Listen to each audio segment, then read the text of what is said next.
Hello!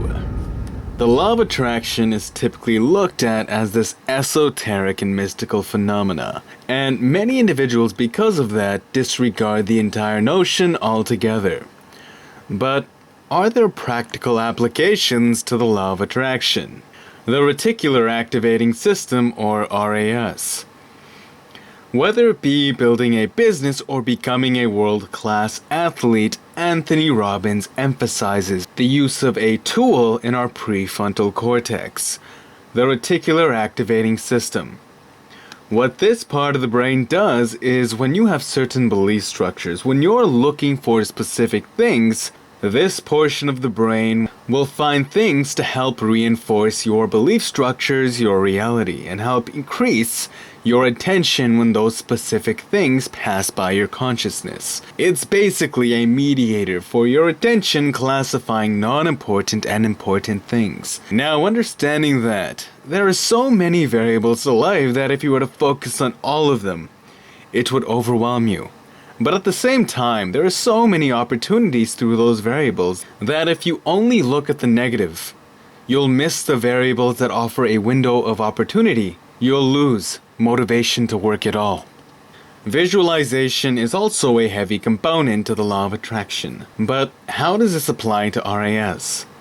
When you're encoding information into your mind, say shadowboxing, imagining your mind taking advantage of opportunities as you shadowbox, you're teaching your mind to be attentive when those opportunities arise. Conor McGregor vs. Jose Aldo was a perfect example of this. He would spend hours practicing, visualizing before the fight. Even Joe Rogan said Conor was in the back, shadowboxing, practicing punching, visualizing, and coding the patterns of Jose's behavior into his mind. The moment he saw that pattern in reality, his RAS said, "Wake up, do this now." And he moved instantly with that feeling, making the punch look effortless. It looked easy because he put so much hard work into it. Michelangelo, in regards to his David, "If you knew how much work went into my masterpiece, you would not call me a genius." Michelangelo's David is the perfect depiction of Conor McGregor's flawless counter. Autosuggestion. The law of attraction has a heavy emphasis on speaking what you want to manifest what you want. This is actually not so esoteric if you boil a lot of it down to autosuggestion. Autosuggestion is basically reprogramming your subconscious and overall life perspective by constantly saying things that reinforce the things you want to be or see.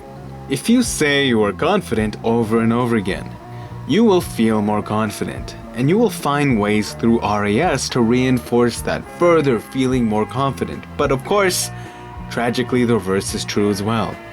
If you keep saying you suck, guess what will happen? Now, Floyd Mayweather does this as well as Conor McGregor.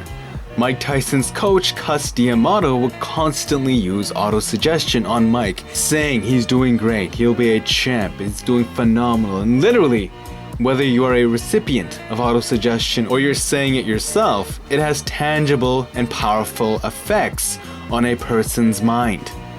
So when Floyd says out loud he's the greatest, and also says his opponents suck, and Conor does the same, they are using autosuggestion to break apart their opponent's self-perception while building themselves up.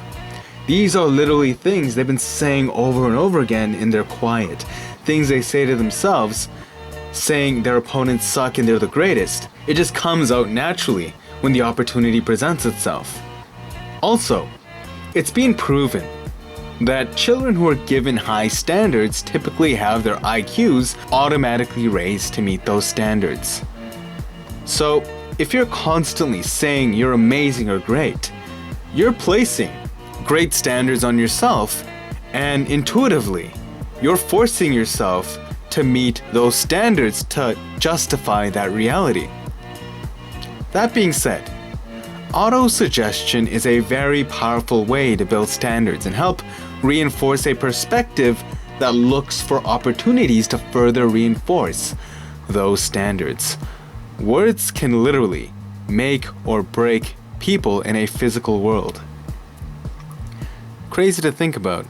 Telekinesis. Whoa, mind smashy man, bro. Chance some, where you going with this? I thought you were gonna lay off the esoteric. What if I told you? It's already been proven that your thoughts have a physical touch or physical ability to influence the world around it. Period. We don't know why, but we know with certainty we can affect probabilities of outcomes just by thinking in favor of specific outcomes. Princeton University monitored a study conducted by Dr. Masaru Emoto for 11 years, and the experiment was done with a machine that tossed a coin with a 50-50% probability of heads or tails exactly. Honestly, Dr. Masaru Emoto was kind of a weird, wacky Fruit Loop, but the test was done empirically using the scientific method in its purest form, isolating an independent variable to only a dependent one. Now, when people would be brought in to focus on specific outcomes, literally, the probability would change in favor of those thoughts from 50-50. This was done for 11 years. Let that sink in for a moment.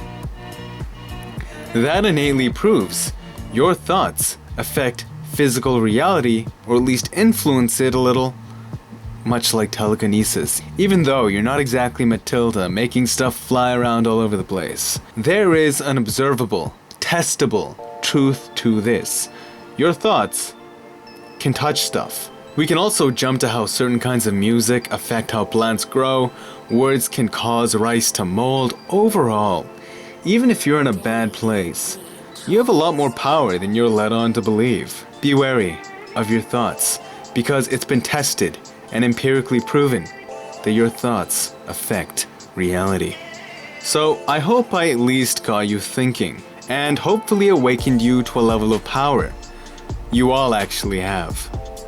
I don't mean to further victimize people starving in Africa by telling them it's their fault as a result of their thoughts. I don't mean to blame anyone who's born into a tough situation. I believe there are a lot of variables in life that we are just thrown into. We didn't ask for them. They just happened at birth. But at very least, I want you to know right now, you have a hammer that can slowly but surely smash towards the path you want. Welcome to the era of the mind. It all starts in here. Smash towards the path you desire. Alongside that like button, it's good karma. And until next time, peace.